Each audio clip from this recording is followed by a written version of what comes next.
lagi sama Lause siapa? Pasti udah kenal dong, udah tahu semua dong. Siapa namanya? Lause siapa? Lause Angel, betul. Jadi kita mau memulai ibadah sekolah minggu pada hari ini. Yuk kita nyanyi sama-sama lagu Selamat Pagi Bapak.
Kita berdoa ya, kita lipat tangan, tundukkan kepala, tutup mata, kita berdoa.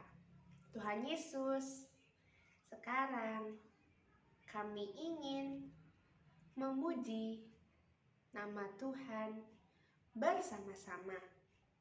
Dan kiranya berkati kami Tuhan, agar kami dapat melakukan ibadah ini dengan baik. Terima kasih Tuhan, hanya di dalam nama Tuhan Yesus kami berdoa. Amin. Nah, adik-adik, Lause mau ngajak kalian untuk bergoyang-goyang. Kita goyangkan seluruh anggota tubuh kita. Kita mau nyanyikan lagu Digoyang.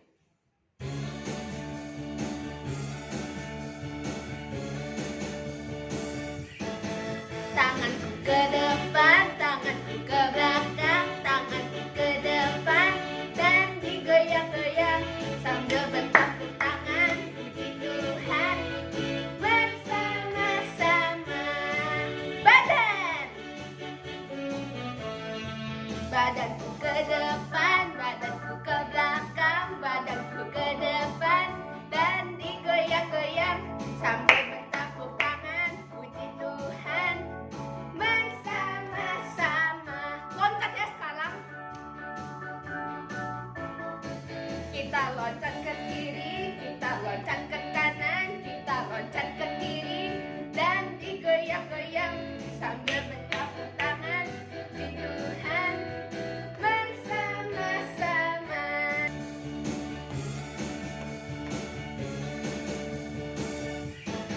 Palaku ke depan, palaku ke belakang, palaku ke depan, dan digoyang-goyang sambil bertepuk tangan, puji Tuhan. Putar bersama-sama, tangan sekarang ya.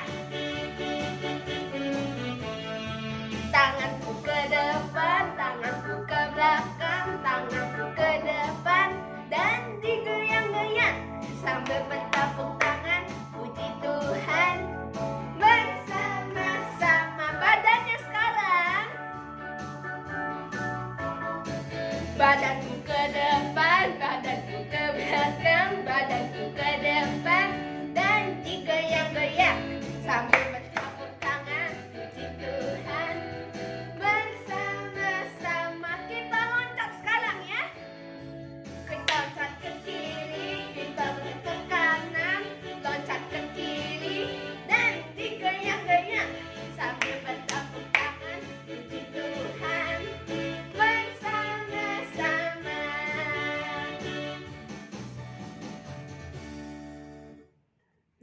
sudah saatnya kita mendengarkan firman Tuhan. Nah, sebelum itu kita siapkan hati kita sambil menyanyikan lagu firman Tuhan ku dengar.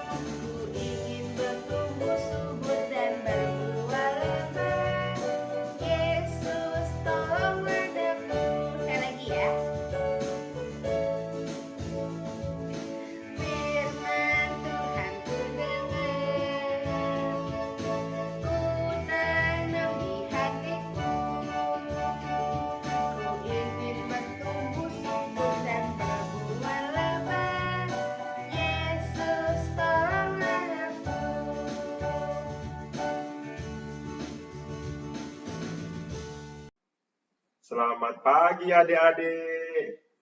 Ketemu lagi dengan Lorse. Nah, kita bentar lagi mau dengerin cerita firman Tuhan. Nah, sebelum kita mendengarkan firman Tuhan, kita mau berdoa terlebih dahulu. Tutup mata, lipat tangan, kita berdoa.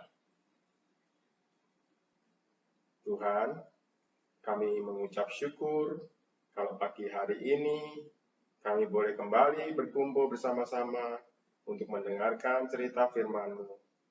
Tuhan, kiranya pimpin anak-anak-Mu di rumah, supaya mereka boleh mendengarkan firman-Mu dengan baik. Juga pimpin hamba-Mu Tuhan, biarlah Engkau sendiri yang berbicara melalui hamba-Mu. Hanya dalam nama Tuhan Yesus kami berdoa. Amin. Nah, adik-adik, gimana hasil ujian kalian minggu ini? Minggu kemarin? Wah, tentu hasilnya bagus ya. Kalau ada adik-adik yang hasilnya nggak bagus, nggak usah kecewa. Yang penting sadar dan lain kali harus rajin belajar. Biar hasilnya bagus. Dan jangan lupa minta pertolongan Tuhan. Jadi sebelum kalian ujian, kalian harus berdoa, minta pertolongan Tuhan. Beri hikmat, beri ketelitian, beri kepandaian, supaya apa yang kita kerjakan itu hasilnya boleh menyenangkan hati Tuhan dan hati orang tua kalian.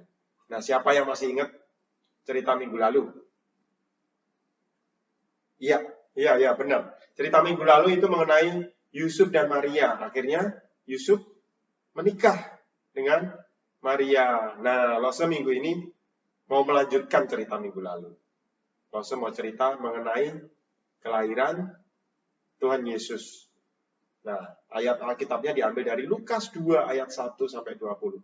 Ayo, kita buka Alkitab. Kalian di rumah masing-masing Alkitab. Buka Lukas 2.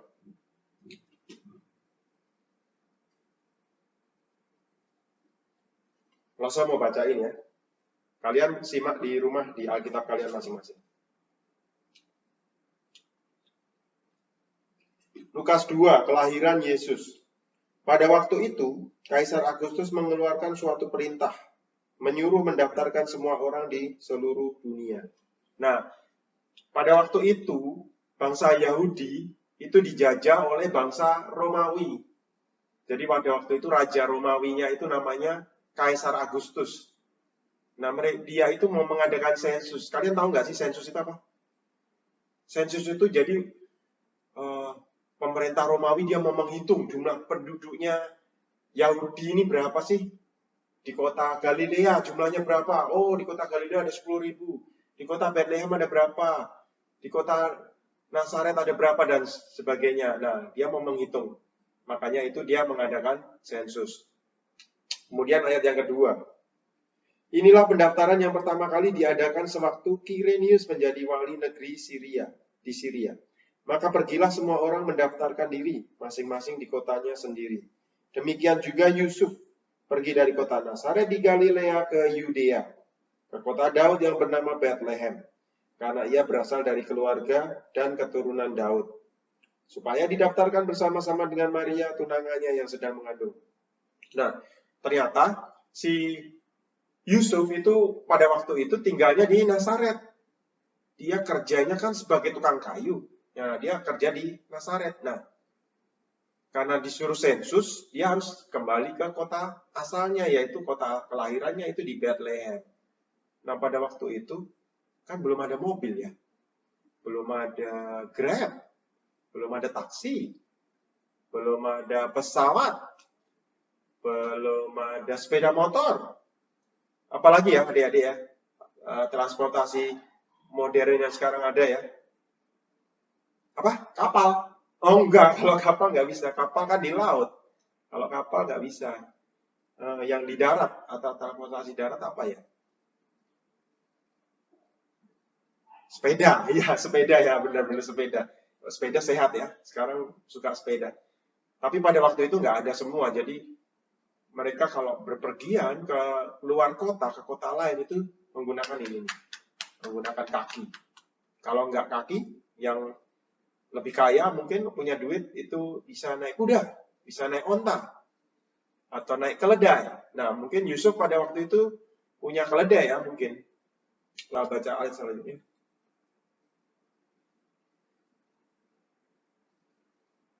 Dan ia melahirkan seorang anak laki-laki, anaknya yang sulung, lalu dibungkusnya dengan lampin dan dibaringkannya di dalam palungan, karena tidak ada tempat bagi mereka di rumah penginapan. Jadi pada waktu itu, karena Bethlehem itu kan kotanya kecil ya, kotanya kecil. Jadi Bethlehem itu seperti kalau di kita itu seperti desa kecil, jadi kota kecil. Nah pada waktu itu mungkin jumlah penginapan atau hotelnya nggak banyak. Sedangkan orang yang dari luar kota, dari kota lain itu pada berdatangan karena mau mengikuti sensus. Jadi semua hotel, semua penginapan habis. Aduh kasihan ya Yusuf sama Maria. Mereka sudah cari keliling. Nggak dapat. Keliling ke sana kosong. Situ kosong. Akhirnya ada satu penginapan nggak begitu bagus. Penginapan kecil. Dia tanya, Pak, masih ada nggak Pak ruangan kosong Pak? Saya sudah capek cari sana cari sini nggak dapat. Aduh di tempat saya juga penuh. Sambil Lose mau bacain Lukas 2 ayat 8 sampai 20. Kalian boleh melihat video sambil Lose bacakan, ya. Yuk kita simak videonya.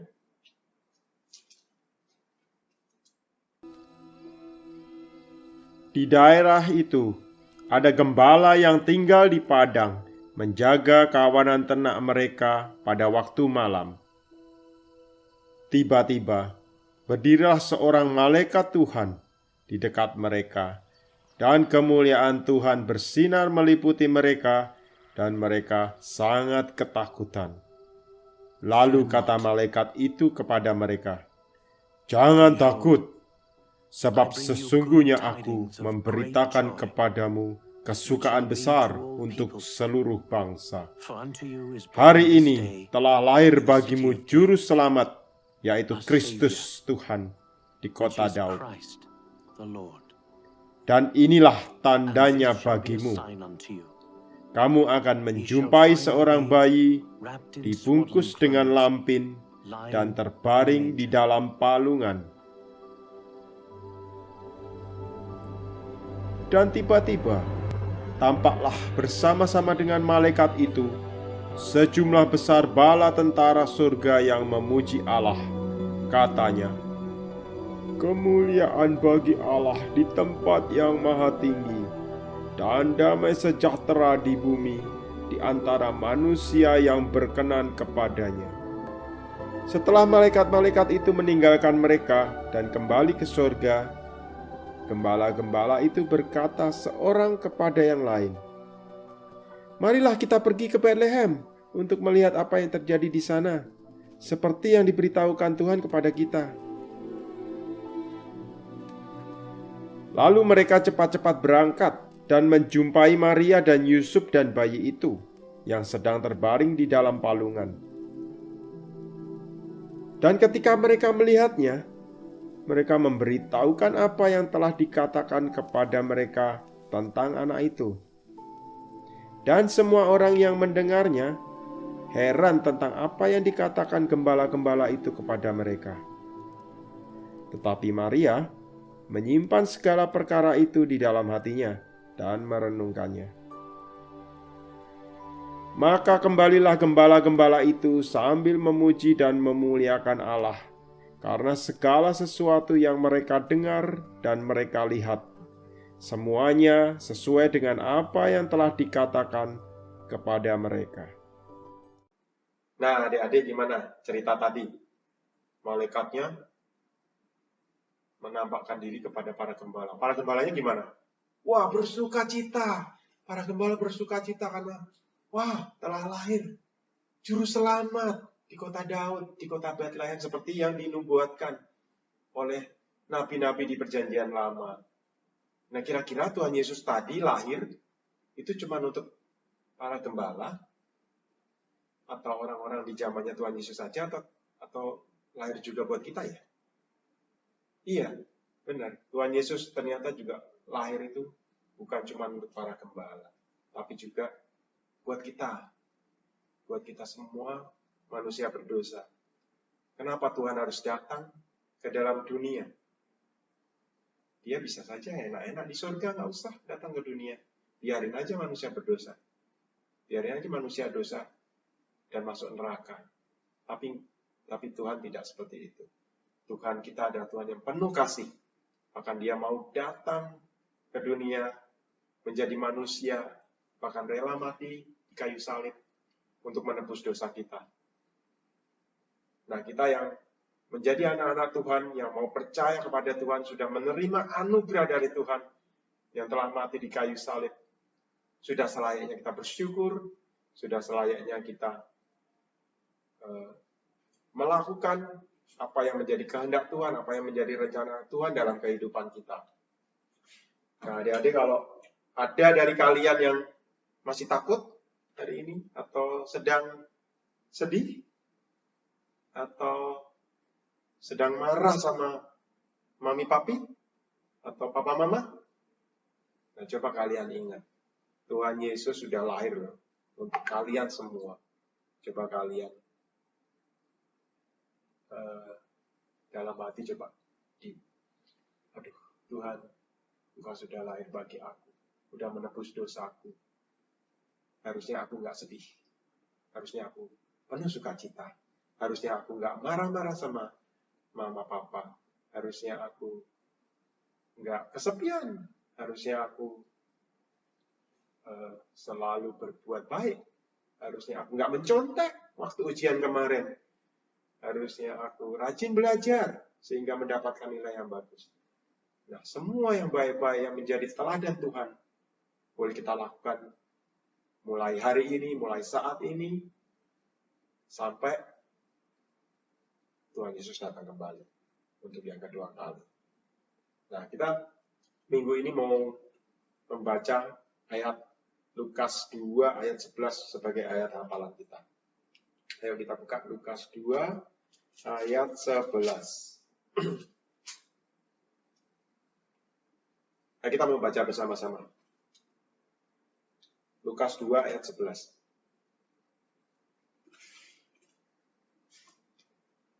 Hari ini telah lahir bagimu juru selamat, yaitu Kristus Tuhan di kota Daud. Nah, jadi Tuhan Yesus sudah datang sebagai juru selamat bagi adik-adik, bagi Lauste, bagi semua orang di seluruh dunia, asal mau percaya sama Tuhan. Gampang kan syaratnya, cuman percaya dan melakukan apa yang sudah Tuhan teladankan buat kita. Mari kita berdoa.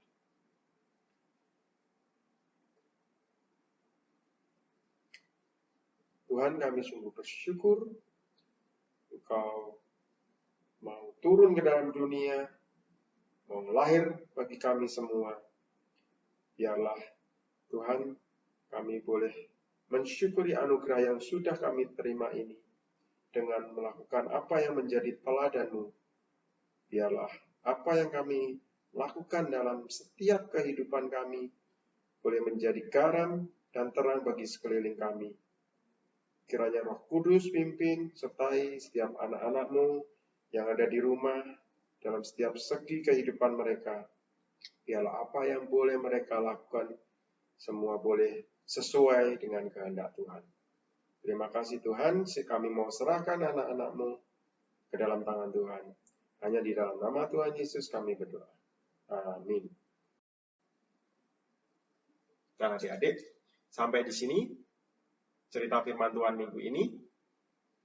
Sebentar lagi kita mau Natal ya. Jadi minggu depan kita sudah merayakan Natal. Ayo kita siapkan Natal tahun ini, walaupun dengan pandemi COVID, kita merayakan Natal di rumah kita masing-masing, tapi kita tetap selalu bersyukur bahwa Tuhan Yesus sudah lahir ke dunia untuk kita semua. Nah, sampai jumpa, selamat hari Minggu, Tuhan Yesus memberkati. Dadah. Nah, adik-adik, setelah kita mendengarkan firman Tuhan dari Lause Didi, sudah saatnya kita memberikan persembahan. Jangan lupa buat siapin uang kalian, celengan kalian ya. Yuk kita nyanyikan lagu Beri Syukur.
Adik-adik, Lause punya pengumuman nih buat kalian semua.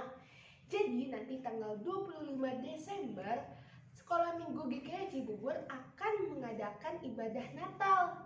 Nah, di channel YouTube GKI Cibubur. Nah, jadi nanti adik-adik jangan lupa buat beribadah ya. Jam berapa? Jam 10 pagi. Jangan lupa ya. Oke, itu aja pengumuman dari Lause. Nah, sekarang kita lipat tangan, tutup mata, tundukkan kepala, kita berdoa ya. Tuhan, kami sudah memuji nama-Mu, sudah mendengarkan firman-Mu, dan memberikan persembahan. Dan sekarang Tuhan, kami mau menutup ibadah kami. Berkati kami Tuhan, hanya di dalam nama Tuhan Yesus kami berdoa. Amin. Nah, sudah selesai sekolah minggunya adik-adik. Sampai jumpa di minggu depan. Dadah, Tuhan Yesus memberkati.